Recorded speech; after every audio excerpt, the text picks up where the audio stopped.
नागपुरात एसीबीनं मोठी कारवाई केली आहे। कांद्री आरटीओ चेकपोस्ट नाक्यावर एसीबीच्या पथकानं ट्रॅप लावून मोटार वाहन निरीक्षक आणि त्याच्या खासगी एजंटला लाच घेताना रंगेहात अटक केली आहे। चेकपोस्ट कार्यालयाच्या झडतीत 4 लाखांहून अधिक रोकडही जप्त करण्यात आली आहे।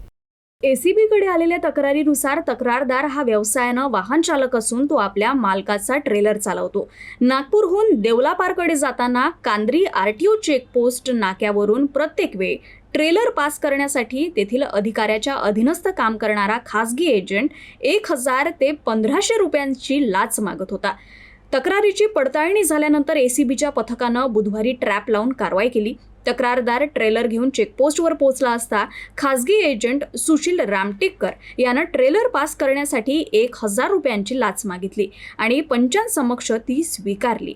हा एजंट नागपूर शहर प्रादेशिक परिवहन विभागात कार्यरत असलेल्या मोटार वाहन निरीक्षक अभिजित मधुकर टाले यांच्या अधीन काम करत असल्याची बाब चौकशीत समोर आली। त्यानंतर एसीबीच्या पथकानं चेकपोस्ट कार्यालयाची झडती घेतली असता तेथून 4,31,290 रुपये रोख रक्कम जप्त करण्यात आली। एसीबीच्या पथकानं दोन्ही आरोपींना कांद्री चेकपोस्टवरून ताब्यात घेतलं असून त्यांच्या विरोधात रामटेक पोलीस ठाण्यात गुन्हा नोंदवण्यात आलाय। कोणताही सरकारी अधिकारी किंवा एजंट कामासाठी लाच मागत असल्यास त्वरित तक्रार करावी असं आवाहन एसीबीनं नागरिकांना केलंय।